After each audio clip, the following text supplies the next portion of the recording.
Good morning students, प्यारे बच्चों। ਅੱਜ ਅਸੀਂ ਆਪਣਾ ਵੀਵਿੰਗ ਟੈਕਨੋਲੋਜੀ ਸਬਜੈਕਟ ਦਾ ਪਹਿਲਾ ਟੌਪਿਕ ਸ਼ੁਰੂ ਕਰਨ ਜਾ ਰਹੇ ਹਾਂ, ਜਿਸ ਦਾ ਨਾਮ ਹੈ ਸ਼ਟਰਲੈਸ ਵੀਵਿੰਗ। ਪਹਿਲੇ ਤਾਂ ਤੁਹਾਨੂੰ ਪਤਾ ਹੋਣਾ ਚਾਹੀਦਾ ਕਿ ਸ਼ਟਰਲੈਸ ਵੀਵਿੰਗ ਕੀ ਹੁੰਦੀ ਹੈ। ਸ਼ਟਰਲੈਸ ਵੀਵਿੰਗ ਦੇ ਵਿੱਚੋਂ ਪਹਿਲਾ ਪੁਆਇੰਟ ਕਹਿ ਰਿਹਾ weft insertion take place without using the shuttle. ਹਜੇ ਤੱਕ ਅਸੀਂ ਹੈਂਡਲੂਮ ਪੜ੍ਹੀ ਹੈ, ਪਾਵਰਲੂਮ ਪੜ੍ਹੀ ਹੈ। हैंडलूम ਦੇ ਵਿੱਚ ਵੀ ਅਸੀਂ ਜਿਹੜੀ ਪਿਕ ਇਨਸਰਟ ਕਰਦੇ ਹਾਂ with the help of shuttle ਦੇ ਨਾਲ ਕਰਦੇ ਹਾਂ। ਪਾਵਰਲੂਮ ਦੇ ਵਿੱਚ ਵੀ ਅਸੀਂ ਜਿਹੜੀ ਪਿਕ ਇਨਸਰਟ ਕਰਦੇ ਹਾਂ that is with the help of shuttle or by using the shuttle. But in case of shuttleless weaving means without using the shuttle ਅਸੀਂ ਕੱਪੜੇ 'ਚ ਪਿਕ ਇਨਸਰਟ ਕਰਦੇ ਪਏ ਮੀਨਸ ਇਹੀ ਪਹਿਲਾ ਪੁਆਇੰਟ ਕਹਿ ਰਿਹਾ ਕਿ weft insertion take place without using the shuttle. Shuttleless weaving ਉਹ ਵੀਵਿੰਗ ਜਿਸ 'ਚ ਅਸੀਂ ਕੱਪੜੇ ਦੇ ਵਿੱਚ ਪਿਕ ਇਨਸਰਟ ਕਰਦੇ ਹਾਂ without using the shuttle. Manufacturing cost is lessed due to elimination of pirn winding process. Shuttleless weaving ਦੀ ਜਿਹੜੀ ਕੱਪੜੇ ਦੀ ਮੈਨੂਫੈਕਚਰਿੰਗ ਕਾਸਟ ਹੈ ਉਹ ਘੱਟ ਹੈ ਕਿਉਂਕਿ ਇਹ 'ਚ ਪਰਨ ਵਾਈਂਡਿੰਗ ਪ੍ਰੋਸੈਸ ਦੀ ਲੋੜ ਨਹੀਂ ਪੈਂਦੀ। ਨਹੀਂ ਤਾਂ ਅਸੀਂ ਸ਼ਟਲ ਵੀਵਿੰਗ ਦੇ ਵਿੱਚ ਜਦੋਂ ਅਸੀਂ ਪਾਵਰਲੂਮ ਤੇ ਕਰਦੇ ਸੀ ਉਹਦੇ ਵਿੱਚ ਕੀ ਸੀ, ਜਦੋਂ ਅਸੀਂ ਵੈਫਟ ਇਨਸਰਟ ਕਰਨਾ ਹੁੰਦਾ ਸੀ ਤਾਂ ਅਸੀਂ ਜਿਹੜੀ ਪਰਨ ਹੈ ਉਹ ਸ਼ਟਲ ਦੇ ਵਿੱਚ ਫਿੱਟ ਕਰਦੇ ਸੀ। ਪਰਨ ਬਣਾਉਣ ਲਈ ਸਾਨੂੰ ਇੱਕ ਪਰਨ ਵਾਈਂਡਿੰਗ ਮਸ਼ੀਨ ਚਾਹੀਦੀ ਹੁੰਦੀ ਸੀ। ਬਟ ਇਸ ਦੇ ਵਿੱਚ ਕੀ ਹੈ ਜਿਹੜਾ ਇਨ ਕੇਸ ਆਫ ਪਾਵਰਲੂਮ ਦੇ ਵਿੱਚ ਕੀ ਸੀ ਕਿ ਅਸੀਂ ਪਹਿਲੇ ਕੋਨ ਵਾਈਂਡਿੰਗ ਮਸ਼ੀਨ ਯੂਜ਼ ਕਰਦੇ, ਉੱਥੇ ਵੱਡਾ ਕੋਨ ਬਣਦਾ ਸੀ। ਉਸ ਕੋਨ ਤੋਂ ਅਸੀਂ ਫਰਦਰ ਪਰਨ ਵਾਈਂਡਿੰਗ ਮਸ਼ੀਨ ਤੇ ਲੈ ਕੇ ਜਾਂਦੇ, ਉੱਥੋਂ ਅਸੀਂ ਪਰਨ ਬਣਾਉਂਦੇ ਸੀ। ਉਸ ਪਰਨ ਨੂੰ ਅਸੀਂ ਸ਼ਟਲ ਦੇ ਵਿੱਚ ਫਿੱਟ ਕਰਦੇ ਸੀ। then we insert the weft in the fabric with the help of shuttle.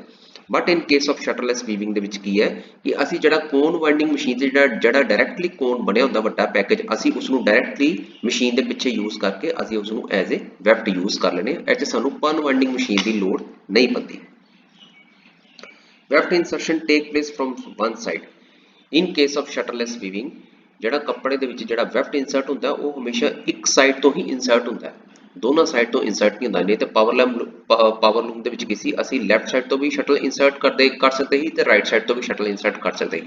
But in case of shuttleless weaving ਅਸੀਂ ਇਸ ਦੇ ਵਿੱਚ ਜਿਹੜਾ ਵੈਫਟ ਹੈ ਔਰ ਸ਼ਟਲ ਹੈ ਅਸੀਂ ਹਮੇਸ਼ਾ ਇੱਕ ਸਾਈਡ ਤੋਂ ਵੈਫਟ ਜਿਹੜਾ ਅਸੀਂ ਹਮੇਸ਼ਾ ਵਨ ਸਾਈਡ ਤੋਂ ਹੀ ਕੱਪੜੇ 'ਚ ਇਨਸਰਟ ਕਰਦੇ ਹਾਂ। yarn package directly used in weft yarn due to weft package change is reduced। ਕਿਉਂਕਿ ਅਸੀਂ ਇਸ ਸ਼ਟਰਲੈਸ ਵੀਵਿੰਗ ਦੇ ਵਿੱਚ ਡਾਇਰੈਕਟਲੀ ਜਿਹੜਾ ਕੋਨ yarn ਪੈਕੇਜ ਹੈ ਉਹ ਅਸੀਂ ਮਸ਼ੀਨ ਦੇ ਪਿੱਛੇ ਯੂਜ਼ ਕਰ ਲੈਂਦੇ ਤੇ ਉੱਥੋਂ ਅਸੀਂ ਉਹ ਧਾਗਾ ਲੈ ਕੇ ਉਸ ਨੂੰ ਐਜ਼ ਏ ਵੈਫਟ ਯੂਜ਼ ਕਰਦੇ ਹਾਂ। ਇਸ ਕਰਕੇ ਕਿਉਂਕਿ ਸਾਡਾ ਜਿਹੜਾ ਪੈਕੇਜ ਹੈ ਜਿਹੜਾ ਕੋਨ ਹੈ ਉਹ ਲਾਰਜ ਸਾਈਜ਼ ਦਾ ਹੁੰਦਾ ਹੈ, ਇਸ ਵਿੱਚ ਸਾਡਾ ਜਿਹੜਾ ਪੈਕੇਜ ਚੇਂਜ ਰੇਟ ਹੈ ਉਹ ਸਾਡਾ ਘਟ ਜਾਂਦਾ ਹੈ। ਪੈਕੇਜ ਨੂੰ ਬਾਰ-ਬਾਰ ਚੇਂਜ ਕਰਨ ਦੀ ਲੋੜ ਨਹੀਂ ਪੈਂਦੀ। ਪਰ ਅਗਰ ਅਸੀਂ ਪਾਵਰਲੂਮ ਦੇ ਵਿੱਚ ਦੇਖੀਏ ਤਾਂ ਉਸ ਦੇ ਵਿੱਚ ਕੀ ਆ, ਅਸੀਂ ਪਰਨ ਸ਼ਟਲ ਦੇ ਵਿੱਚ ਫਿੱਟ ਕਰਦੇ ਸੀ।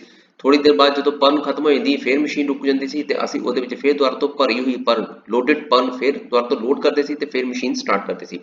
But in case of shuttleless weaving ਕਿਉਂਕਿ ਇਹਦੇ ਵਿੱਚ ਕੀ ਹੈ ਸਾਡਾ ਪੈਕੇਜ ਜਿਹੜਾ ਅਸੀਂ ਕੋਨ ਯੂਜ਼ ਕਰ ਰਹੇ ਉਹਦਾ ਸਾਈਜ਼ ਬਹੁਤ ਜ਼ਿਆਦਾ, ਉੱਤੇ ਵੈਫਟ ਦੀ ਤੇ ਉੱਥੇ ਜਿਹੜੇ ਧਾਗੇ ਦੀ ਲੈਂਥ ਹੈ ਬਹੁਤ ਜ਼ਿਆਦਾ ਵਾਈਡ ਹੈ।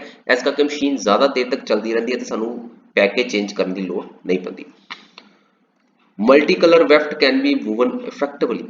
ਇਸ ਸ਼ਟਰਲੈਸ ਵੀਵਿੰਗ ਦੇ ਵਿੱਚ ਅਸੀਂ ਮਲਟੀ ਕਲਰ ਵੈਫਟ ਵੀ ਕੱਪੜੇ 'ਚ ਬੜੀ ਆਸਾਨੀ ਨਾਲ ਇਫੈਕਟਿਵਲੀ ਇੰਟਰੋਡਿਊਸ ਕਰ ਸਕਦੇ ਹਾਂ। Leno selvedge, tucking selvedge and melt selvedge can be use. ਇਸ ਸ਼ਟਰਲੈਸ ਵੀਵਿੰਗ ਦੇ ਵਿੱਚ ਅਸੀਂ ਲੀਨੋ ਸੈਲਵੇਜ, ਟਕਿੰਗ ਸੈਲਵੇਜ ਜਾਂ ਮੈਲਟ ਸੈਲਵੇਜ ਵੀ ਯੂਜ਼ ਕਰ ਸਕਦੇ ਹਾਂ। carry only a small amount of weft and replace the large and heavy shuttle with small and light weft inserter provide favorable condition for high speed weft insertion। ਜਿਸ ਤਰ੍ਹਾਂ ਤੁਹਾਨੂੰ ਦੱਸਿਆ ਕਿ ਪਾਵਰਲੂਮ ਦੇ ਵਿੱਚ ਕੀ ਸੀ, ਅਸੀਂ ਸ਼ਟਲ ਯੂਜ਼ ਕਰਦੇ ਸੀ। ਸ਼ਟਲ ਵਿੱਚ ਅਸੀਂ ਪਰਨ ਫਿੱਟ ਕਰ ਦਿੰਦੇ ਸੀ ਤੇ ਉਸ ਦੀ ਹੈਲਪ ਦੇ ਨਾਲ ਅਸੀਂ ਵੈਫਟ ਇਨਸਰਟ ਕਰਦੇ ਸੀ, ਜਿਸ ਦੇ ਨਾਲ ਕੀ ਹੈ ਇੱਕ ਸ਼ਟਲ ਦਾ ਜਿਹੜਾ ਲੋਡ ਸੀ ਉਹ ਬਹੁਤ ਜ਼ਿਆਦਾ, ਉਹਦਾ weight ਬਹੁਤ ਜ਼ਿਆਦਾ ਹੋ ਜਾਂਦਾ ਸੀ। ਬਟ ਇਹਦੇ ਵਿੱਚ ਕੀ ਹੈ ਅਸੀਂ ਰਿਪਲੇਸ ਕੀਤਾ large and heavy shuttle with a small and light weft inserter. ਜਿਹੜਾ in case of shuttleless weaving ਦੇ ਵਿੱਚ ਜਿਹੜਾ ਵੈਫਟ ਕੱਪੜੇ 'ਚ ਵੈਫਟ ਇਨਸਰਟ ਕਰਦਾ ਉਹ ਬੜਾ ਲਾਈਟ ਵੇਟ ਹੁੰਦਾ ਹੈ। Light weight weft inserter provide favourable condition for the high speed weft insertion. क्योंकि ਪਾਵਰ ਲੂਮ ਦੇ ਵਿੱਚ ਕੀ ਸੀ, ਅਸੀਂ ਕੀ ਹੈ ਸ਼ਟਲ ਯੂਜ਼ ਕਰਦੇ ਸੀ। ਸ਼ਟਲ ਦਾ ਇਟਸੈਲਫ weight ਬਹੁਤ ਜ਼ਿਆਦਾ ਹੁੰਦਾ ਸੀ, ਉਹਦੇ 'ਚ ਅਸੀਂ ਪੰਨ ਵੀ ਲੋਡ ਕਰ ਦਿੰਦੇ ਜਿਸ ਕਰਕੇ ਉਹਦਾ weight ਬਹੁਤ ਜ਼ਿਆਦਾ ਹੋ ਜਾਂਦਾ ਸੀ। ਉਸ ਦੇ ਨਾਲ ਕੀ ਸੀ, ਅਸੀਂ ਪਾਵਰ ਲੂਮ ਤੇ ਜ਼ਿਆਦਾ ਹਾਈ ਸਪੀਡ ਦੇ ਨਾਲ ਅਸੀਂ ਪਿਕ ਇਨਸਰਟ ਨਹੀਂ ਕਰ ਸਕਦੇ ਸੀ। ਬਟ ਇਹਦੇ ਪਾਵਰ ਲੂਮ ਦੇ ਵਿੱਚ ਕੀ ਹੈ, ਅਸੀਂ ਜਿਹੜਾ ਵੈਫਟ ਇਨਸਰਟਰ ਯੂਜ਼ ਕਰਦੇ ਹਾਂ, ਜਿਹੜਾ ਵੈਫਟ ਨੂੰ ਸ਼ੈਡ ਦੇ ਵਿੱਚ ਇਨਸਰਟ ਕਰਦਾ ਹੈ, ਉਹ ਬੜਾ ਲਾਈਟ ਵੇਟ ਹੁੰਦਾ ਹੈ, ਜੋ ਕਿ ਹਾਈ ਸਪੀਡ ਦੇ ਨਾਲ ਸ਼ੈਡ ਥਰੂ ਸ਼ੈਡ ਪਾਸ ਹੋ ਸਕਦਾ ਹੈ। So it provides a favorable condition for the high speed achievement on the shutterless loom। ठीक है। टाइप्स ऑफ शटरलेस लूम्स किहड़ियां ने, पहली है रेपियर वेफ्ट इंसर्शन, सेकंड है ग्रिपर वेफ्ट इंसर्शन और प्रोजेक्टाइल वीविंग जिस तरह सोल्जर ते हुंदी है, थर्ड है न्यूमैटिक वेफ्ट इंसर्शन और एयरजेट वीविंग, फोर्थ है हाइड्रोलिक वेफ्ट इंसर्शन और वाटर जेट वीविंग। ये चार तरह की साडे कोल शटरलैस वेफ्ट इंसर्शन सिस्टम ने या शटरलैस वीविंग ने जिहड़ी असीं मार्केट दे विच यूज़ करते हैं। ठीक है। फस्ट ऑफ ऑल असीं कंपैरिजन करांगे पावर लूम ते शटरलैस लूम का आपस में डिफरेंस की है, कि कंपैरिजन की है दोनों के। पहला पॉइंट वो कह रहा है simple power under power loom simple design can be produced and under shuttleless loom any type of design can be produced. Power loom ਦੇ ਵਿੱਚ ਕੀ ਹੈ, ਅਸੀਂ ਹਮੇਸ਼ਾ ਕੱਪੜੇ ਦੇ ਉੱਤੇ ਸਿੰਪਲ ਡਿਜ਼ਾਈਨ ਹੀ ਬਣਾ ਸਕਦੇ ਹਾਂ, but in case of shuttleless loom ਅਸੀਂ ਕਿਸੇ ਵੀ ਤਰ੍ਹਾਂ ਦਾ ਡਿਜ਼ਾਈਨ ਕੱਪੜੇ 'ਚ ਕ੍ਰੀਏਟ ਕਰ ਸਕਦੇ ਹਾਂ। RPM of the machine is less, power loom ਦੇ ਜਿਹੜੇ ਆਰਪੀਐਮ ਨੇ ਰੈਵੋਲੂਸ਼ਨ ਪਰ ਮਿੰਟ ਨੇ ਉਹ ਘੱਟ ਨੇ, but in case of shuttleless loom ਇਹਦੇ ਜਿਹੜੇ ਆਰਪੀਐਮ ਨੇ ਉਹ ਜ਼ਿਆਦਾ ਨੇ। ਜਿਹੜੀ ਅੱਗੇ third point it is more mechanical operated, ਜਿਹੜੀ ਪਾਵਰ ਲੂਮ ਹੈ ਉਹ 'ਚ ਮਕੈਨੀਕਲ ਵਰਕ ज़्यादा होंगे, मैकेनिकल पार्ट्स ज़्यादा लगे होंगे ने, मैकेनिकल ऑपरेशन के नाल ये वाली मशीन ज़्यादा चलती है। But in case of shuttleless loom it is more electrical operated, इस की है इलैक्ट्रिकल इक्विपमेंट ज़्यादा लगे होंगे ने विद दी इलैक्ट्रिकल मैकेनिज्म ज़्यादा फिट होंगे तो जिस दे नाल यह शटरलैस लूम ऑपरेट होंगी है।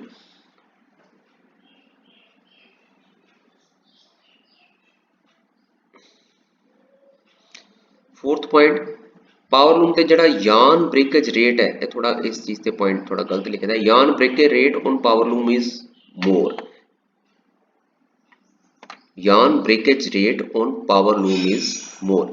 पावर लूम दे विच जड़ा धागे दा ब्रेकेज है वो ज़्यादा होंदा है, but in case of shuttleless loom दा yarn breakage rate is lace, और शटरलैस लूम ते यान ब्रेकेज रेट जरा होंदा है वो घट होंदा है। अगे पावर लूम ते इदां कहंदा जी quality of fabric made on power loom is good, जड़ी कपड़े की क्वालिटी पावर लूम ते बनती है वो अच्छी होंदी है, but quality of fabric on the shuttleless loom जड़ी वो शटरलैस लूम ते जड़ी कपड़े की क्वालिटी बनती है वो होर भी अच्छी होंदी है। अगे 6 point the wear and tear of the power loom is more, ਜਿਹੜੇ ਪਾਵਰ ਲੂਮ ਦੇ ਜਿਹੜੇ ਪਾਰਟਸ ਲੱਗੇ ਹੁੰਦੇ ਨੇ, ਠੀਕ ਹੈ, ਕਿਉਂਕਿ ਇਹ ਜ਼ਿਆਦਾ ਮਕੈਨੀਕਲ ਆਪਰੇਟਡ ਹੁੰਦੀ ਹੈ ਤੇ ਇੱਥੇ ਮਸ਼ੀਨ ਦੇ ਪਾਰਟਸ ਦੀ ਵੇਅਰ ਐਂਡ ਟੇਅਰ ਬਹੁਤ ਜ਼ਿਆਦਾ ਹੁੰਦੀ ਹੈ, but wear and tear of the shuttleless loom is less. Shuttleless loom ਤੇ ਜਿਹੜੀ मूविंग पार्ट्स ਜਿਹੜੀ ਵੇਅਰ ਐਂਡ ਟੇਅਰ ਹੈ ਉਹ ਘੱਟ ਹੁੰਦੀ ਹੈ ਕਿਉਂਕਿ ਇਹ ਜ਼ਿਆਦਾ ਇਲੈਕਟ੍ਰੀਕਲ ਆਪਰੇਟਡ ਹੁੰਦੀ ਹੈ। Next 7th point power loom ਤੇ negative motion is used, let up ਤੇ ਟੇਕ ਅਪ। ਜਿਹੜਾ ਲੈਟ ਅਪ ਤੇ ਟੇਕ ਅਪ ਜਿਹੜਾ ਪਾਵਰ ਲੂਮ ਦੇ ਵਿੱਚ ਯੂਜ਼ ਹੁੰਦਾ ਹੈ ਉਹ ਹਮੇਸ਼ਾ ਨੈਗੇਟਿਵ ਹੁੰਦਾ ਹੈ, but in case of shutterless loom positive motion is used both in let up and take up। in 8 point limited color of weft can be inserted, power loom ਦੇ ਵਿੱਚ ਤੁਸੀਂ limited color of weft insert ਕਰ ਸਕਦੇ ਹੋ, but in case of shutterless loom more number of weft color can be inserted, ज़्यादा weft ਦੇ color ਤੁਸੀਂ insert ਕਰ ਸਕਦੇ ਹੋ। 9th point in case of power loom workload of the worker is more, power loom ਦੇ ਵਿੱਚ ਕੀ ਹੈ ਇੱਕ ਵਰਕਰ ਦਾ ਲੋਡ ਬਹੁਤ ਜ਼ਿਆਦਾ ਹੁੰਦਾ ਹੈ, ਬਟ ਉਹੀ ਅਗਰ ਉਹੀ ਸੇਮ ਵਰਕਰ ਅਗਰ ਸ਼ਟਰਲੈਸ ਲੂਮ ਚਲਾਏਗਾ ਤਾਂ ਉਹਦਾ ਜਿਹੜਾ ਵਰਕ ਲੋਡ ਹੈ ਉਹ ਘੱਟ ਹੋਏਗਾ ਕਿਉਂਕਿ ਉਸ ਤੇ ਬ੍ਰੇਕੇਜ ਰੇਟ ਘੱਟ ਹੁੰਦਾ ਹੈ। ਠੀਕ ਹੈ, ਨਾਲੇ ਉਸ ਤੇ ਤੁਹਾਨੂੰ ਆਲਰੇਡੀ ਦੱਸਿਆ ਗਿਆ ਕਿ ਉੱਥੇ ਜਿਹੜਾ ਵੈਫਟ ਦਾ ਜਿਹੜਾ ਪੈਕੇਜ ਹੈ ਉਹ ਡਾਇਰੈਕਟਲੀ ਕੋਨ ਯੂਜ਼ ਕੀਤਾ ਜਾਂਦਾ ਜਿਹੜਾ ਜਿਸ ਕਰਕੇ ਉਹਦਾ ਵੈਫਟ ਬ੍ਰੇਕੇਜ ਰੇਟ ਵੀ ਘੱਟ ਹੋਏਗਾ, ਮਸ਼ੀਨ ਆਟੋਮੈਟਿਕਲੀ ਕੀ ਹੈ ਚੱਲਦੀ ਵੀ ਰਹੇਗੀ। Production of power loom is less, power loom की जी प्रोडक्शन है वो घट है, बट शटरलैस लूम की जी प्रोडक्शन है वो ज़्यादा है। Power loom is less expensive, जी पावर लूम की जी कॉस्ट है वो घट है और यह घट एक्सपेंसिव है, बट शटरलैस लूम की है ये ज़्यादा एक्सपेंसिव है, ये लेटेस्ट टैक्नोलॉजी की लूम सिंग है। Simple selvage is produced from powerloom. Powerloom ਤੇ ਅਸੀਂ ਕੀ ਹੈ simple selvage, normal selvage plain ਦਾ ਹੈ ਜਾਂ ਸਿੰਪਲ ਜਾਂ ਸੈਲਵੇਜ ਕੋਈ ਵੀ ਕ੍ਰੀਏਟ ਕਰ ਸਕਦੇ ਹਾਂ। But in case of shuttleless loom ਅਸੀਂ ਟਕਿੰਗ ਸੈਲਵੇਜ, ਲੀਨੋ ਸੈਲਵੇਜ, ਕਿਸੇ ਵੀ ਤਰ੍ਹਾਂ ਦਾ ਫੈਂਸੀ ਸੈਲਵੇਜ ਅਸੀਂ ਕੱਪੜੇ ਦੇ ਉੱਤੇ ਕ੍ਰੀਏਟ ਕਰ ਸਕਦੇ ਹਾਂ। 13 point wastage of yarn is less in case of power loom, but in case of shutterless loom wastage of the yarn is more, क्योंकि ਇਹਦੇ ਦੋਨों साइड ਤੇ ਟਕਿੰਗ ਸੈਲਵੇਜ ਬੰਦਾ ਹੈ ਉਤੋਂ yarn ਦੀ ਬਹੁਤ ਜ਼ਿਆਦਾ ਵੇਸਟੇਜ ਨਿਕਲਦੀ ਹੈ। But in case of power loom ਇੱਥੇ ਜਿਹੜੀ ਧਾਗੇ ਦੀ ਵੇਸਟੇਜ ਹੈ ਉਹ ਘੱਟ ਹੁੰਦੀ ਹੈ ਐਸ ਕੰਪੇਅਰ ਟੂ ਸ਼ਟਰਲੈਸ ਲੂਮ। ਸੋ ਇਹ ਕੰਪੈਰੀਜ਼ਨ ਸੀ ਪਾਵਰ ਲੂਮ ਤੇ ਮਾਡਰਨ ਜਿਹੜੀ ਸ਼ਟਰਲੈਸ ਲੂਮ ਹੈ ਉਹਨਾਂ ਦਾ ਆਪਸ ਵਿੱਚ ਕੀ ਡਿਫਰੈਂਸ ਹੈ। ਜਿਹੜੀ ਫਸਟ ਅਸੀਂ ਟੈਕਨੋਲੋਜੀ ਅਸੀਂ ਵੈਫਟ ਇੰਸਰਸ਼ਨ ਜਿਹੜਾ ਅਸੀਂ ਡਿਸਕਸ ਕਰਨ ਜਾ ਰਹੇ ਹਾਂ ਉਹ ਹੈ 에ਅਰ ਜੈਟ ਵੀਵਿੰਗ। ਪਹਿਲੇ ਅਸੀਂ ਇਹਦੇ ਫੀਚਰਸ ਦੇਖਾਂਗੇ। 에ਅਰ ਜੈਟ ਵੀਵਿੰਗ ਦੇ ਨਾਲ ਪਹਿਲਾ ਪੁਆਇੰਟ ਉਹ ਕਹਿ ਰਿਹਾ ਹੈ ਕਿ weft insertion, weft yarn insertion is done by air force। ਇਸ 에ਅਰ ਜੈਟ ਵੀਵਿੰਗ ਦੇ ਵਿੱਚ ਜਿਹੜਾ ਕੱਪੜੇ ਦੇ ਵਿੱਚ ਜਿਹੜਾ ਵੈਫਟ ਇਨਸਰਟ ਕੀਤਾ ਜਾਂਦਾ ਹੈ that is with the help of air force ਔਰ air pressure ਦੇ ਨਾਲ ਕੀਤਾ ਜਾਂਦਾ ਹੈ। ਠੀਕ ਹੈ। Second point, finer count of yarn is used as the weft thread to produce fancy type of fabric। इस air jet weaving ਦੇ ਵਿੱਚ ਅਸੀਂ finer yarn use ਕਰਦੇ ਹਾਂ in order to produce the fancy type of fabric। ठीक है। ਇਸ ਦੀ advantages ਕੀ ਆ? ਹਾਇਰ ਪ੍ਰੋਡਕਸ਼ਨ ਕੈਪੈਸਿਟੀ, ਜਿਹੜਾ 에ਅਰ ਜੈਟ ਵੈਫਟ ਇੰਸਰਸ਼ਨ ਹੈ ਜਾਂ 에ਅਰ ਜੈਟ ਵੀਵਿੰਗ ਹੈ ਇਹ ਪ੍ਰੋਡਕਸ਼ਨ ਹਾਈ ਦਿੰਦੀ ਹੈ। Second point, high quality and complex design can be produce. अच्छी क्वालिटी का फैब्रिक ते कपड़े च कंपलैक्स डिजाइन असी ईजीली प्रोड्यूस कर सकते हैं। डिसएडवांटेज की है? लूज पिक की प्रॉब्लम रह सकती है इस particular air jet weft insertion च या एयर जेट वीविंग दे विच। Need to high nozzle pressure, क्योंकि ये की है असी जो कपड़े च वेफ्ट इंसर्ट करते हैं that is with the help of air pressure, तो सानू ਉਹਦੇ ਲਈ ਕੀ ਹੈ ਹਵਾ ਦਾ ਪ੍ਰੈਸ਼ਰ, ਹਵਾ ਦਾ ਪ੍ਰੈਸ਼ਰ ਇਨ ਨੋਜ਼ਲ ਦੇ ਵਿੱਚ ਉਹ ਜ਼ਿਆਦਾ ਚਾਹੀਦਾ ਹੁੰਦਾ ਹੈ ਤਾਂ ਕਿ ਜਿਹੜਾ ਸਾਡਾ ਵੈਫਟ ਹੈ ਉਹ ਲੈਫਟ ਸਾਈਡ ਤੋਂ ਰਾਈਟ ਸਾਈਡ ਵੱਲ ਈਜ਼ੀਲੀ ਪਹੁੰਚ ਸਕੇ। ਸੋ 에ਅਰ ਕੰਜ਼ੰਪਸ਼ਨ ਬਹੁਤ ਜ਼ਿਆਦਾ ਹੁੰਦੀ ਹੈ। ਸੋ ਇਹ ਸੀ ਥੋੜੀ introduction about the air jet weaving. Now we will discuss ਕਿ 에ਅਰ ਜੈਟ ਮਸ਼ੀਨ ਤੇ ਜਿਹੜਾ ਵੈਫਟ ਦਾ ਜਿਹੜਾ ਪੈਸੇਜ ਹੈ ਉਹ ਕਿਸ ਤਰ੍ਹਾਂ ਵੈਫਟ ਕਿਹੜੇ ਕਿਹੜੇ ਪਾਰਟਸ ਦੇ ਵਿੱਚੋਂ ਪਾਸ ਹੁੰਦਾ ਹੈ ਤੇ ਉਹਨਾਂ ਦਾ ਫੰਕਸ਼ਨ ਕੀ ਹੈ। So this is the main passage of the weft yarn through the pneumatic weft insertion or the air jet weaving machines। Now first of all this is the package, a guide है, guide ਦੇ ਅੱਗੇ ਇੱਕ provider fit ਹੁੰਦਾ ਹੈ, provider ਦੇ ਅੱਗੇ ਇਹ PFT fit ਹੁੰਦਾ ਹੈ। PFT means programmable filling tensioner, PFT means programmable filling tensioner। ਉਸ ਤੋਂ ਅੱਗੇ ਟੈਂਡਮ ਨੋਜ਼ਲ ਲੱਗੀ ਹੁੰਦੀ ਹੈ, ਉਸ ਦੇ ਫਰੰਟ ਤੇ ਮੇਨ ਨੋਜ਼ਲ ਲੱਗੀ ਹੁੰਦੀ ਹੈ, ਮੇਨ ਨੋਜ਼ਲ ਦੇ ਅੱਗੇ कटर लगा होंदा है, उसके कटर के अगे की है यह चैनल रीड होंदी है, CHENNAL चैनल रीड और प्रोफाइल रीड, कुछ भी कह सकते हो चैनल रीड या प्रोफाइल रीड। इस रीड के उत्ते यह सब नोजल, यह छोटी छोटी नोजल फिट कीतियां होंदियां, इसनूं कहंदे ने सब नोजल। उस तो बाद इस रीड तो अगे भी कटर लगा होंदा है। ठीक है। कटर तो बाद this is your FD1, FD1 means filling detector 1, FD2 means filling detector 2। दोनों FD1 ਤੇ FD2 ਦੇ ਵਿੱਚ ਲੱਗਾ ਹੁੰਦਾ ਹੈ ਸਟ੍ਰੈਚ ਨੋਜ਼ਲ। ਠੀਕ ਹੈ। ਸੋ ਫਸਟ ਆਫ ਆਲ ਅਸੀਂ ਇਸ ਦਾ ਪੈਸੇਜ ਡਿਸਕਸ ਕਰਾਂਗੇ। ਫਸਟ ਆਫ ਆਲ ਅਸੀਂ ਜਿਹੜੀ yarn ਪੈਕੇਜ ਹੈ ਕੋਨ ਹੈ ਉਹ ਅਸੀਂ ਕਰੀਲ ਦੇ ਵਿੱਚ ਫਿੱਟ ਕਰ ਦਾਂਗੇ। ਦਿਸ ਇਜ਼ ਯੋਰ yarn ਪੈਕੇਜ ਜਾਂ ਕੋਨ। ਉਸ ਤੋਂ ਅਸੀਂ ਧਾਗਾ ਲੈ ਕੇ ਉਸ ਨੂੰ ਫਰਦਰ ਗਾਈਡ ਲੱਗਾ ਹੁੰਦਾ ਹੈ, ਗਾਈਡ ਦੇ ਵਿੱਚੋਂ ਪਾਸ ਕਰਦੇ। ਠੀਕ ਹੈ। गाइड ਦੇ ਵਿੱਚੋਂ ਪਾਸ ਕਰਕੇ ਫਰਦਰ ਧਾਗਾ ਸਾਡਾ ਜਿਹੜਾ ਹੈ ਉਹ ਪ੍ਰੋਵਾਈਡਰ ਦੇ ਵਿੱਚੋਂ ਪਾਸ ਹੁੰਦਾ ਹੈ। ਪ੍ਰੋਵਾਈਡਰ ਕੀ ਕਰਦਾ ਹੈ ਕਿ ਯਾਨ ਤੋਂ ਜਿੰਨੀ ਇੱਕ ਪਿਕ ਲਈ, ਮੰਨ ਲਓ ਇਹ ਰੀਡ ਹੈ, ਇੱਥੋਂ ਪਿਕ ਇਨਸਰਟ ਹੋਣੀ ਹੈ ਤੇ ਇਹ ਲੈਫਟ ਸਾਈਡ ਤੋਂ ਇਨਸਰਟ ਹੋਣੀ ਹੈ ਤੇ ਰਾਈਟ ਸਾਈਡ ਵੱਲ ਜਾਣੀ ਹੈ। ਜਿੰਨੀ ਇੱਕ ਲੈਂਥ ਲਈ ਸਾਨੂੰ ਧਾਗੇ ਦੀ ਲੈਂਥ, ਜਿੰਨੀ ਇੱਕ ਪਿਕ ਲਈ ਸਾਨੂੰ ਧਾਗੇ ਦੀ ਲੈਂਥ ਚਾਹੀਦੀ ਹੈ, ਇਹ ਪ੍ਰੋਵਾਈਡਰ ਕੀ ਕਰਦਾ ਉਨੀ ਲੈਂਥ ਆਪਣੇ ਸਰਫੇਸ ਦੇ ਉੱਤੇ ਇਨ ਐਡਵਾਂਸ ਵਾਈਂਡ ਕਰ ਲੈਂਦਾ, ਇਨ ਐਡਵਾਂਸ ਵਾइंड कर लेंदा है। तो जो पिक इंसर्ट करने की वारी आती है तो यह अपने सरफेस तो उन्नी लेंथ नूं रिलीज़ कर देंदा है ताकि साडी जिहड़ी वेफ्ट दा यान है वो लैफ्ट साइड तो राइट साइड वाल ईजिली मूव हो जाए with the help of air, with the help of air. So provider का मेन काम है कि जिन्नी एक पिक लई लेंथ चाहिए है यह उन्नी लेंथ नूं इन एडवांस दे विच अपने सरफेस उत्ते वाइंड कर लेंदा है। तो जो पिक इंसरशन की वारी आती है तो वह की है ਵੈਫਟ ਦੇ ਧਾਗੇ ਨੂੰ ਆਪਣੇ ਸਰਫੇਸ ਦੇ ਤੋਂ ਰਿਲੀਜ਼ ਕਰ ਦਿੰਦਾ ਹੈ ਤੇ ਸਾਡੀ ਜਿਹੜੀ ਪਿਕ ਹੈ ਉਹ ਲੈਫਟ ਸਾਈਡ ਤੋਂ ਰਾਈਟ ਸਾਈਡ ਵੱਲ ਇਨਸਰਟ ਹੋ ਜਾਂਦੀ ਹੈ with the help of air pressure. Next ਜਿਹੜਾ ਧਾਗਾ ਵੈਫਟ ਦਾ ਧਾਗਾ ਪਾਸ ਹੋ ਕੇ ਅੰਡਰ ਪੀਐਫਟੀ ਜਾਂਦਾ ਹੈ। ਪੀਐਫਟੀ ਇੱਕ ਫਿੰਗਰ ਟਾਈਪ ਹੁੰਦੀ ਹੈ। ਪੀਐਫਟੀ ਦਾ ਤੁਹਾਨੂੰ ਮੈਂ ਆਲਰੇਡੀ ਦਾ ਫੁੱਲ ਨੇਮ ਦੱਸਿਆ, ਪ੍ਰੋਗਰਾਮੇਬਲ ਫਿਲਿੰਗ ਟੈਂਸ਼ਨਰ। ਇਸ ਦਾ ਪ੍ਰੋਗਰਾਮੇਬਲ ਫਿਲਿੰਗ ਟੈਂਸ਼ਨਰ ਦਾ ਮੇਨ ਕੰਮ ਹੈ ਕਿ ਜਦੋਂ ਵੈਫਟ ਦਾ ਧਾਗਾ ਰਾਈਟ ਸਾਈਡ ਵੱਲ, ਜਦੋਂ ਵੈਫਟ ਇਨਸਰਟ ਹੁੰਦਾ ਹੈ ਫਰੋਮ ਲੈਫਟ ਸਾਈਡ ਤੇ ਜਦੋਂ ਰਾਈਟ ਸਾਈਡ ਤੇ ਪਹੁੰਚਣ ਵਾਲਾ ਹੁੰਦਾ ਹੈ, ਰਾਈਟ ਸਾਈਡ ਤੋਂ ਕੁਝ ਮੰਨ ਲਓ 85 ਡਿਗਰੀ ਤੇ ਪਿਕ ਇਨਸਰਟ ਹੋ ਰਹੀ ਹੈ ਤੇ 250 ਡਿਗਰੀ ਤੇ ਰਾਈਟ ਸਾਈਡ ਤੇ ਪਿਕ ਪਹੁੰਚ ਜਾਣੀ ਹੈ, ਤਾਂ 250 ਡਿਗਰੀ ਤੋਂ ਪਹਿਲੇ ਮੀਨਸ 230 ਡਿਗਰੀ ਤੇ ਇਹ ਜਿਹੜਾ ਪੀਐਫਟੀ ਹੈ ਇਹ ਵੈਫਟ ਦੇ ਧਾਗੇ ਤੇ ਬ੍ਰੇਕ ਲਗਾਉਣੀ ਸ਼ੁਰੂ ਕਰ ਦਿੰਦਾ ਹੈ ਤਾਂ ਕਿ ਜਿਹੜਾ ਸਾਡਾ ਵੈਫਟ ਦਾ ਧਾਗਾ ਉਹ ਇਨ ਸਟੇਟ ਫਾਰਮ ਦੇ ਵਿੱਚ ਰਾਈਟ ਸਾਈਡ ਵੱਲ ਪਹੁੰਚ ਜਾਏ, ਉਹਦੀ ਬਕਲਿੰਗ ਨਾ ਹੋਵੇ, ਇਕੱਠਾ ਨਾ ਹੋਵੇ। ਸੋ ਇਹ ਪ੍ਰੋਗਰਾਮੇਬਲ ਫਿਲਿੰਗ ਟੈਂਸ਼ਨਰ ਕੀ ਹੈ, ਜਦੋਂ ਰਾਈਟ ਸਾਈਡ ਤੇ ਧਾਗਾ ਪਹੁੰਚਣ ਵਾਲਾ ਹੁੰਦਾ ਹੈ ਉਸ ਤੋਂ ਕੁਝ ਦੇਰ ਪਹਿਲਾਂ ਇਹ ਕੀ ਹੈ ਵੈਫਟ ਦੇ ਧਾਗੇ ਤੇ ਹਲਕੀ ਜਿਹੀ ਬ੍ਰੇਕ ਲਗਾਉਣੀ ਸ਼ੁਰੂ ਕਰ ਦਿੰਦਾ ਹੈ, ਕਿਉਂਕਿ ਅਸੀਂ ਜਿਹੜਾ ਵੈਫਟ ਇਨਸਰਟ ਕਰ ਰਹੇ ਹਾਂ that is with the help of air pressure, ਤੇ 에ਅਰ ਪ੍ਰੈਸ਼ਰ ਦੇ ਨਾਲ ਜਿਹੜਾ ਵੈਫਟ ਹੈ ਬੜੀ ਤੇਜ਼ੀ ਦੇ ਨਾਲ ਲੈਫਟ ਸਾਈਡ ਤੋਂ ਰਾਈਟ ਸਾਈਡ ਵੱਲ ਮੂਵ ਕਰਦਾ ਹੈ। ਤਾਂ ਉਸ ਦੀ ਥੋੜੀ ਸਪੀਡ ਨੂੰ ਰਿਡਿਊਸ ਕਰਨ ਲਈ ਜਦੋਂ ਉਹ ਰਾਈਟ ਸਾਈਡ ਤੇ ਪਹੁੰਚਣ ਵਾਲਾ ਹੁੰਦਾ ਹੈ ਤਾਂ ਅਸੀਂ ਪ੍ਰੋਗਰਾਮੇਬਲ ਫਿਲਿੰਗ ਟੈਂਸ਼ਨਰ ਦੇ ਵਿੱਚ ਅਸੀਂ ਇਸ ਦੀ ਸੈਟਿੰਗ ਕਰ ਦਿੰਦੇ ਹਾਂ। ਉਹ ਕੀ ਹੈ, ਜਦੋਂ ਸਾਡਾ ਵੈਫਟ ਦਾ ਧਾਗਾ ਮੰਨ ਲਓ 250 ਡਿਗਰੀ ਤੇ ਰਾਈਟ ਸਾਈਡ ਵੱਲ ਪਹੁੰਚਣਾ ਚਾਹੀਦਾ ਹੈ ਤਾਂ ਇਹ ਕੀ ਹੈ 20 ਡਿਗਰੀ ਪਹਿਲੇ ਸਪੋਜ਼ 230 ਡਿਗਰੀ ਤੋਂ ਹੀ ਉਸ ਵੈਫਟ ਦੇ ਧਾਗੇ ਤੇ ਬ੍ਰੇਕ ਲਗਾਉਣੀ ਸ਼ੁਰੂ ਕਰ ਦਿੰਦਾ ਤਾਂ ਕਿ ਜਿਹੜਾ ਸਾਡਾ ਵੈਫਟ ਦਾ ਧਾਗਾ ਹੈ ਉਹ ਰਾਈਟ ਸਾਈਡ ਤੇ ਇਨ ਸਟੇਟ ਫਾਰਮ ਦੇ ਵਿੱਚ ਜਾਵੇ। ਉਸ ਤੋਂ ਬਾਅਦ ਸਾਡੇ ਕੋਲ ਕੀ ਹੈ ਟੈਂਡਮ ਨੋਜ਼ਲ। ਟੈਂਡਮ ਸਾਡੇ ਕੋਲ ਇਸ ਤੋਂ ਅੱਗੇ ਕੀ ਹੈ, ਵੈਫਟ ਦਾ ਧਾਗਾ ਟੈਂਡਮ ਨੋਜ਼ਲ ਤੋਂ ਪਾਸ ਹੋ ਰਿਹਾ ਤੇ ਮੇਨ ਨੋਜ਼ਲ ਦੇ ਵਿੱਚੋਂ ਪਾਸ ਹੋ ਰਿਹਾ। ਅਸੀਂ ਟੈਂਡਮ ਨੋਜ਼ਲ ਤੇ ਮੇਨ ਨੋਜ਼ਲ ਦੇ ਵਿੱਚ 에ਅਰ ਸਪਲਾਈ ਦਿੱਤੀ ਹੁੰਦੀ ਹੈ, ਦੋਨਾਂ ਨੋਜ਼ਲ ਦੇ ਵਿੱਚ ਅਸੀਂ 에ਅਰ ਸਪਲਾਈ ਦਿੱਤੀ ਹੁੰਦੀ ਹੈ। ਜਿਹੜੀ ਟੈਂਡਮ ਨੋਜ਼ਲ ਹੈ ਉਹ 'ਚ ਜਿਹੜਾ 에ਅਰ ਪ੍ਰੈਸ਼ਰ ਥੋੜਾ ਘੱਟ ਹੁੰਦਾ ਹੈ।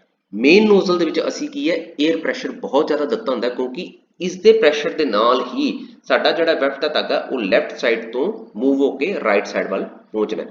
ਟੈਂਡਮ ਨੋਜ਼ਲ ਮੇਨਲੀ ਇਸ ਕਰਕੇ ਦਿੱਤੀ ਹੁੰਦੀ ਹੈ ਤਾਂ ਕਿ ਇਹ ਮੇਨ ਨੋਜ਼ਲ ਤੇ ਪੀਐਫਟੀ ਦੇ ਵਿੱਚ ਵੈਫਟ ਦੇ ਧਾਗੇ ਨੂੰ ਸਿੱਧਾ ਕਰਕੇ ਰੱਖੇ, ਇਸ ਕਰਕੇ ਇਸ 'ਚ ਹਲਕਾ ਜਿਹਾ 에ਅਰ ਪ੍ਰੈਸ਼ਰ ਇਸ ਨੋਜ਼ਲ ਦੇ ਟੈਂਡਮ ਨੋਜ਼ਲ ਦੇ ਵਿੱਚ ਦਿੱਤਾ ਹੁੰਦਾ ਹੈ। ਇਹਦਾ ਮੇਨ ਕੰਮ ਹੁੰਦਾ ਹੈ ਕਿ ਵੈਫਟ ਦੇ ਧਾਗੇ ਨੂੰ ਸਿੱਧਾ ਕਰਕੇ ਰੱਖਣਾ, ਸਟੇਟ ਰੱਖਣਾ।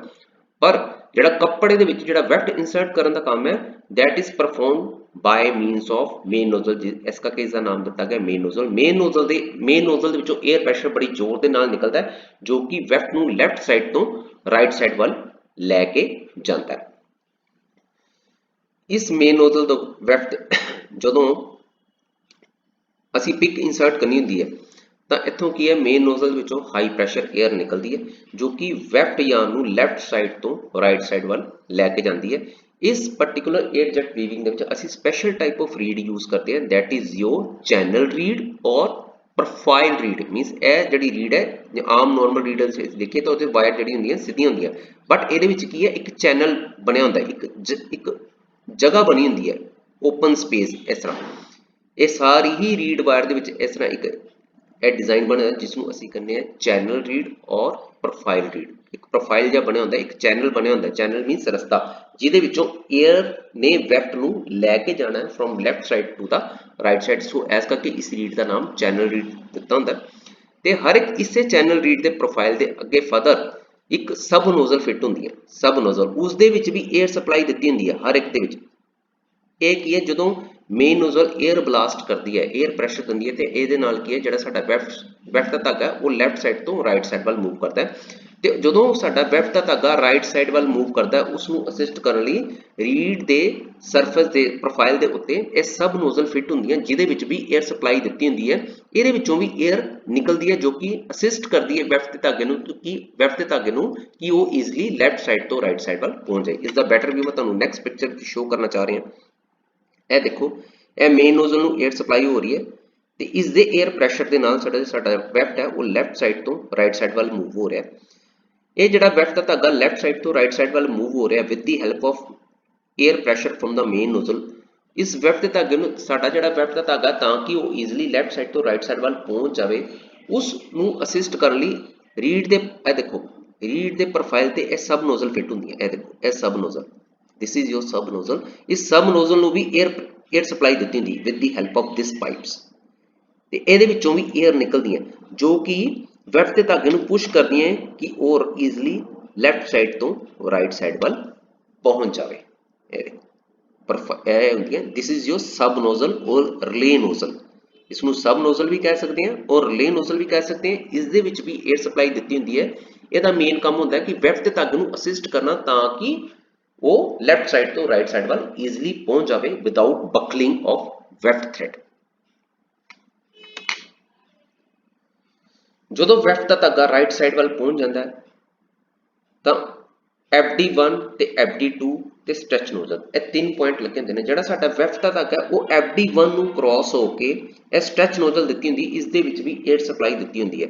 ਜਦੋਂ ਵੈਫਟ ਦਾ ਧਾਗਾ ਰਾਈਟ ਸਾਈਡ ਵੱਲ ਪਹੁੰਚਦਾ ਹੈ ਤਾਂ ਸਾਡੀ ਜਿਹੜੀ ਸਟ੍ਰੈਚ ਨੋਜ਼ਲ ਹੈ ਜਿਹਦੇ 'ਚ ਅਸੀਂ 에ਅਰ ਸਪਲਾਈ ਦਿੱਤੀ ਹੁੰਦੀ ਹੈ ਉਹ ਵੈਫਟ ਧਾਗੇ ਨੂੰ ਆਪਣੇ ਵੱਲ ਸਕ ਕਰ ਲੈਂਦੀ ਹੈ, ਉਸ ਵੈਫਟ ਦੇ ਧਾਗੇ ਨੂੰ ਸਟੇਟ ਪਕੜ ਲੈਂਦੀ ਹੈ। ਇੱਕ ਗੱਲ ਦਾ ਧਿਆਨ ਰੱਖਣਾ ਹੈ ਕਿ ਜਿਹੜਾ ਸਾਡਾ ਵੈਫਟ ਦਾ ਧਾਗਾ ਉਹ FD1 ਨੂੰ ਤੇ ਕ੍ਰਾਸ ਕਰਨਾ ਚਾਹੀਦਾ ਹੈ ਪਰ FD2 ਤੱਕ ਨਹੀਂ ਪਹੁੰਚਣਾ ਚਾਹੀਦਾ।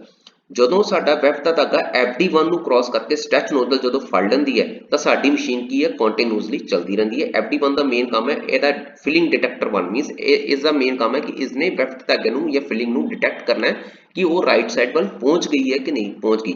ਅਗਰ ਵੈਫਟ ਦਾ ਧਾਗਾ FD1 ਨੂੰ ਕ੍ਰਾਸ ਕਰ ਗਿਆ ਤੇ ਸਟ੍ਰੈਚ ਨੋਜ਼ਲ ਨੇ ਫੜ ਲਿਆ ਤਾਂ ਮਸ਼ੀਨ ਸਾਡੀ ਕੰਟੀਨਿਊਸਲੀ ਚੱਲਦੀ ਰਹੇਗੀ। ਇਟ ਮੀਨਸ ਕਿ ਵੈਫਟ ਦਾ ਧਾਗਾ ਪ੍ਰੋਪਰਲੀ ਰਾਈਟ ਸਾਈਡ ਵੱਲ ਜਾਂਦਾ ਪਿਆ ਪਹੁੰਚਦਾ ਪਿਆ।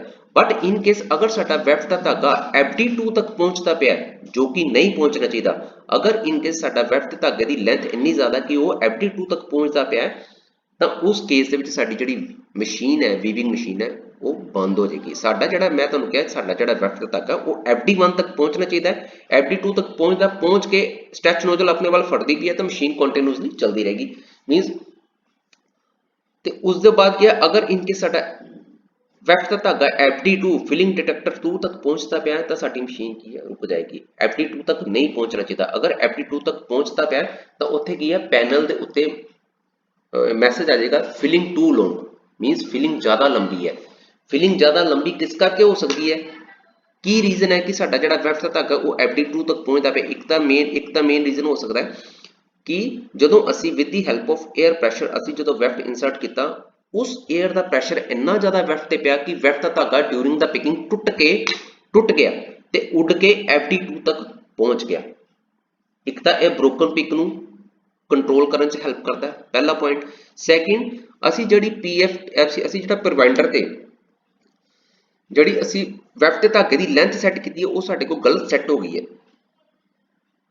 ਸਪੋਜ਼ ਸਾਨੂੰ ਅਗਰ 125 ਸੈਂਟੀਮੀਟਰ ਲੈਂਥ ਚਾਹੀਦੀ ਤਾਂ ਗਲਤੀ ਨਾਲ ਸਾਡੇ ਕੋਲ 130 ਸੈਂਟੀਮੀਟਰ ਵੈਫਟ ਦੀ ਲੈਂਥ ਇਸ ਪ੍ਰੋਵਾਈਡਰ ਦੇ ਉੱਤੇ ਸੈੱਟ ਹੋ ਗਈ ਹੈ।